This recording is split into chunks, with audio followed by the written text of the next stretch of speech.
बच्चों सुप्रभातम।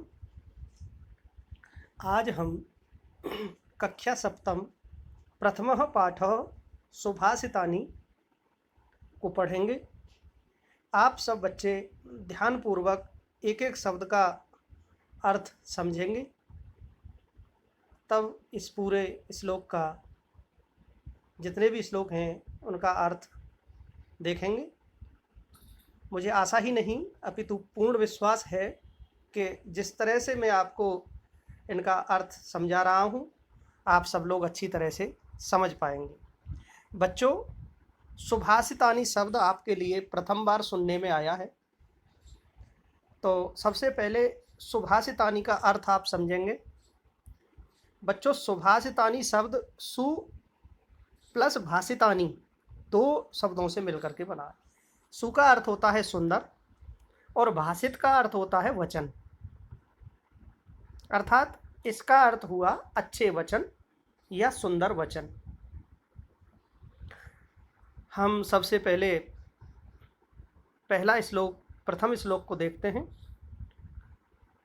पृथिव्यां त्रीणि रत्नानि जलम अन्नम सुभाषितम मूढ़ै पाषाणखण्डेषु रत्न संज्ञा विधीयते।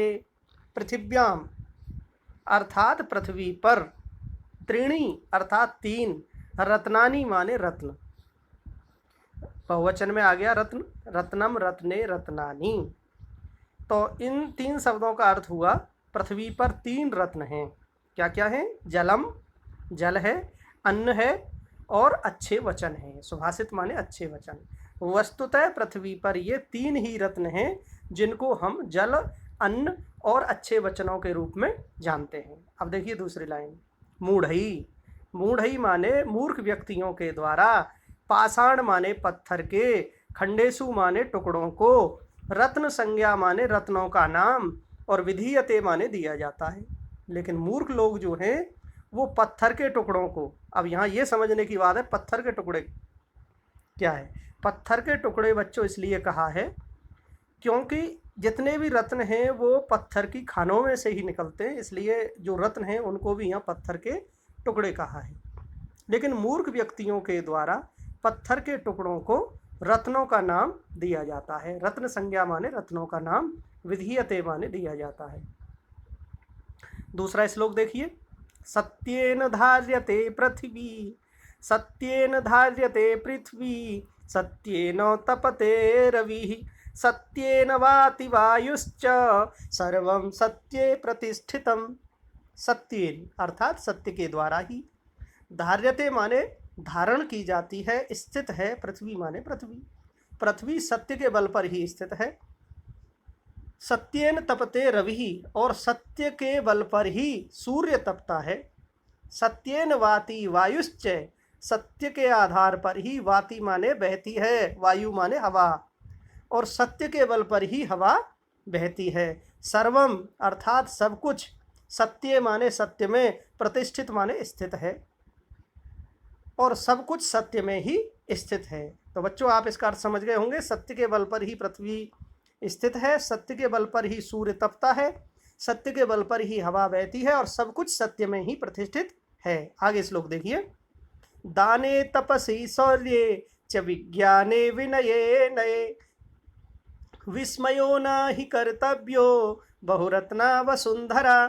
दाने दान देने में, तपसी तपस्या करने में, शौर्य अर्थात सूरवीरता दिखाने में, विज्ञाने माने विज्ञान में नए नए आविष्कार करने में, विनय अर्थात विनम्रता दिखाने में, नए अर्थात नीति पर चलने में, विस्मयो न ही कर्तव्यो, इन विषयों में विस्मय माने आश्चर्य नहीं करना चाहिए, नहीं कर्तव्यो माने नहीं करना चाहिए।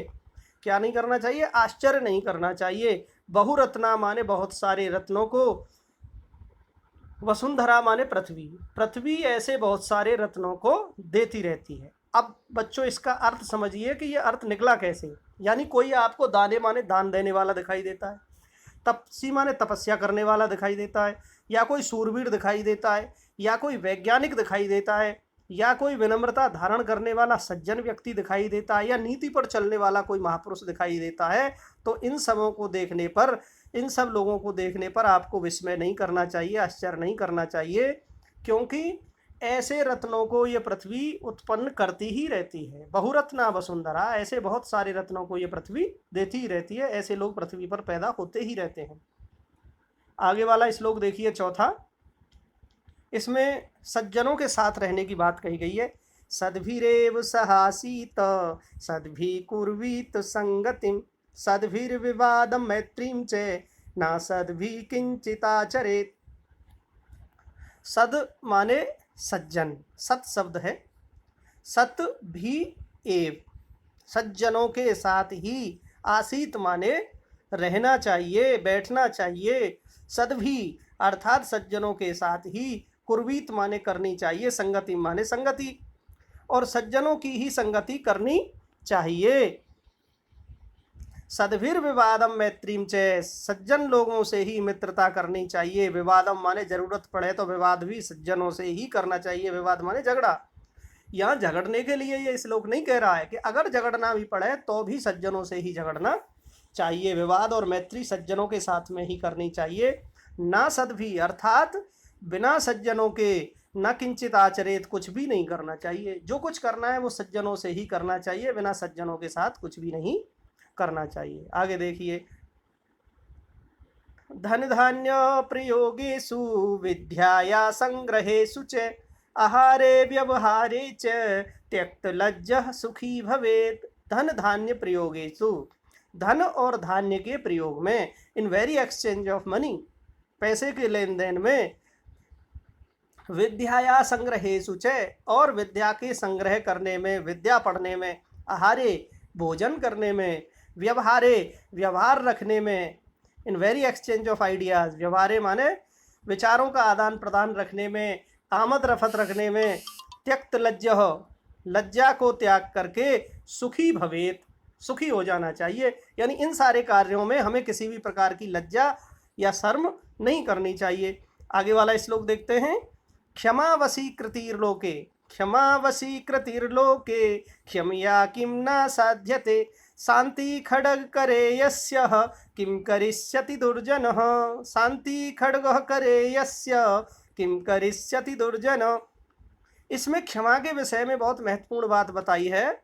क्षमा वशीकृति लोके, क्षमा करने के द्वारा संसार में सबको वश में किया जा सकता है। समझ गए बच्चों? अगर हम किसी को क्षमा करते हैं तो इसके द्वारा संसार में सभी को वश में किया जा सकता है। क्षमया किम न साध्यते, क्षमया विनम्रता से, क्षमा करने से क्या नहीं साधा जा सकता है, क्या नहीं साधा जा सकता है, किस चीज़ को नहीं किया जा सकता, शांति से किसको नहीं किया जा सकता। शांति खड्ग करे यस्य, शांति रूपी खड्ग माने तलवार है, करे माने जिसके, यस्य माने हाथ में, जिसके हाथ में शांति रूपी तलवार है। किम करिष्यति दुर्जनो, उस किम माने क्या, करिष्यति माने करेगा, दुर्जनो माने दुष्ट व्यक्ति, उसका दुष्ट व्यक्ति क्या करेगा, अर्थात उसका दुष्ट व्यक्ति कुछ भी नहीं कर सकता जो अपना सारा काम शांति से करता है। इस तरह से बच्चों ये जो 6 श्लोक हैं इनका हमने आपको अर्थ बताया।